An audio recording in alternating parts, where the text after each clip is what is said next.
Bachadonlaylar yopilib qolgan bo'lsa, buni operatsiyonsiz qayta ochsa bo'ladi. Bu bachadonlaylaringizni qaysi qismidan yopilganiga bog'liq. Agar bachadonlaylaringiz distal qismidan, ya'ni tuxumdonga yaqin qismidan yopilgan bo'lsa, bu holatda faqat operativ yo'l bilan bachadonlaylarni ochsa bo'ladi va bu jarayondan keyin sizda tabiiy homilador bo'lish imkoniyatingiz 8-12% tashkil qiladi.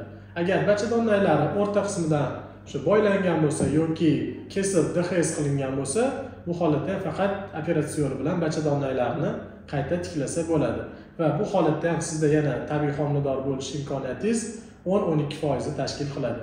Agar bachadonlaylari proksimal qismidan, ya'ni bachadonga yaqin qismidan yopilgan bo'lsa, spazm hisobiga yoki ba'zi bir infeksiyalar hisobiga yopilgan bo'lsa, bu holatda gisterosalpingografiya, ya'ni rentgen orqali maxsus kateter orqali suyulib yuborib, bachadonlaylarni ochsa bo'ladi.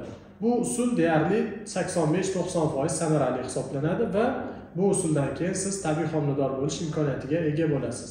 Bu usul 10-15 daqiqa davom etishi va narxi arzonligi hisobiga bu usulni qo'llab ko'rishingiz o'zini oqlaydi.